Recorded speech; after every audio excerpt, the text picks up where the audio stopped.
So I'm a huge Marvel fan. We all are. So I'm a huge Marvel fan. We kind of all are at this point. However, due to recent times, there has been a little misuse, mistrust, and overall missatisfaction with Marvel nowadays, whether it's justified or whether it's unjustified. A lot of people are saying that Marvel is bad now, and a lot of people are finding the good and all of that. I have come here to do is just to remind everyone of some very obscure and under the radar projects that is done by Marvel or related by Marvel. So anyways, here are 5 listings of Marvel shows or movies that I think are amazing and I believe you should definitely give it a try. Number 5 spot goes to Black Panther. And no, I am not talking about the movies. I personally actually hated Wakanda Forever, and unpopular opinion as well, I didn't like the first movie that much either as well. What I am talking about is a TV show that aired way back when. I don't remember. In the comments I will put more detail about each shows and movies. However, Black Panther is the 2000 something era. It was a TV show is what I'm talking about, and it had about 6 to 12 episodes. I'm not really sure. This show I put in the top 5 because it's been quite a while since I've seen it. But from what I do remember, one, the intro, the theme song was actually just epic. It was such a good listen to hear, and I jammed out to it every single time it came on. But the prize was the action. If you still don't know what I'm talking about till now, a lot of people know a Spawn show that aired also around the same time, I'm sure. It does have similar animation to what I'm talking about. However, the action in Black Panther was very, very good. Not only was it good, fight scenes and whatever, but it was also very, it really worked with Black Panther. And I also did just love, what's to love about Black Panther? The Panther, the suit, the Wakanda, everything was just there, and it was very nice. Number 4, I put on Thunderbolts, and I only put it at 4 because the other 3, I'd rather you watch those than not because Thunderbolts is actually probably better than these shows I'm naming. However, Thunderbolts is going to get the recognition it deserves, I'm sure.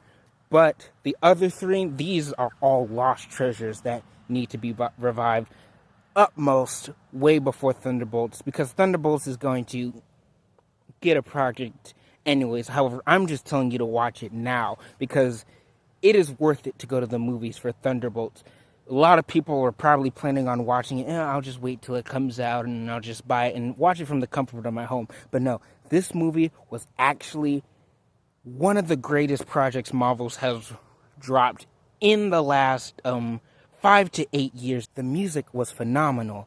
I haven't heard anyone talk about the score, but I did hear it throughout the movie, and it worked. The action, though little is what people will say. I'd say there was just enough, but the action was also very good. Of course, it had that Hollywood effect where, one person versus 5 guys, they're beating up one guy and the other 4 just stand there and do nothing. But, that's just a given. But also, the story, that is the main thing. The story and the message was just the best.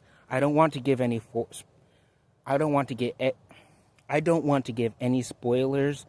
I just want you to go watch it for yourself. You will see what I mean. Number 3 is Marvel's Ultimate Spider-Man. Now, I am going to get a lot of backlash from this. This is something I want to consult with the rest of you friends and see what you think on this. But I have to put this up there because I watched this show many times as a child. I really enjoy, and I would be doing a disservice if I didn't mention it. I think that the reason why people don't like it, and this goes for a lot, if not most Spider-Man that are new, is that this isn't the Peter Parker I know that got bit by a spider, doesn't have organic webbing, had to make his own, and is overall just, the Spider-Man everyone's known. since the literal beginning, which there's nothing wrong. There is totally nothing wrong with you wanting to have your character seen in a new art style, but literally, just the same. There's nothing wrong with that. However, when it comes to Spider-Man or when it comes to Marvel in general, I like to see these different things as just a different take on the because it's the multiverse. At the end of the day, this is just a different version of Peter Parker. And, there's similar themes that we all can recognize, but also it's still changed. The suit's the same, but one thing I like that's also different is him looking at the camera and doing a little Deadpool thing. I actually like that. I saw Spider-Man and Deadpool being like literally twin brothers anyway, just going down the different route, but they're literally the same. And character assassination and whatever. I never knew who Buckethead, you know what I'm talking about, was before I saw the series. But I will admit, Nova is actually, yes, he was character assassinating, and he's so cooler, and he is so much cooler in other forms of media. However, he is so much cooler in other forms of media. Also, add him into Marvel Rivals. I mean, we have enough flying damages, but it will be funny. However, with the bad, there was also the good. I liked Iron Fist and the White Tiger and the Power Man in that. Again, also cooler in other versions, but I still like them.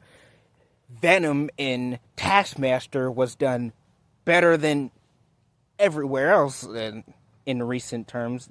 They're kind of done dirty in other forms of media, but in my opinion, in Ultimate Spider-Man, they were done fairly right.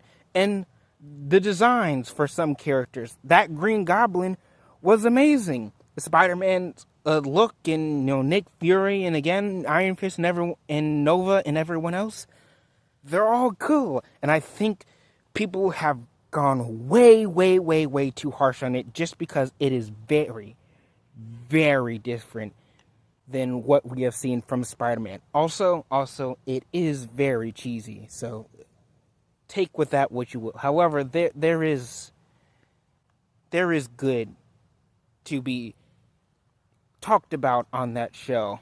Also, disclaimer, there was a Jessie, the Disney show crossover. I am not even kidding. And for the record, I hated that episode with a burning passion. Just skip it. You'll know what I mean if you or when you come across it. I do not condone that. I do not talk about that when I bring that up. Number 2 is Earth's Mightiest Heroes. Everything you know about Avengers, Earth's Mightiest Heroes is that, but longer. Literally. It is one of the best Marvel projects, quite literally, best Marvel projects. Because the animation and everything, sure, it's old, give that the benefit of the doubt. But literally, watch the first episode. It'll blow your mind by how much it was grand. There was this whole big, for lack of a better word, anime battle between Graviton and the Avengers, and everything was flying everywhere. New York was falling up and down, literally. They were carrying it and just dropping it, and they were throwing freight trains at the guy. It was just so epic, and it was literally the first 3 episodes. Again, it's old, and the animation holds up. I don't even know why. The animation still holds up. Rocky, for, its time. But no, literally, it is actually very well drawn and very just in the voice acting, in the banter between the characters. For example, the way Hawkeye and Black Panther interact with each other, and the way Iron Man and Mr. Fantastic interacted for each other. For those two, it was much shorter time, but when they did, it was actually just perfect. And it's one of the better Marvel-related series to come out. No one really knows what it is. It was left for dust.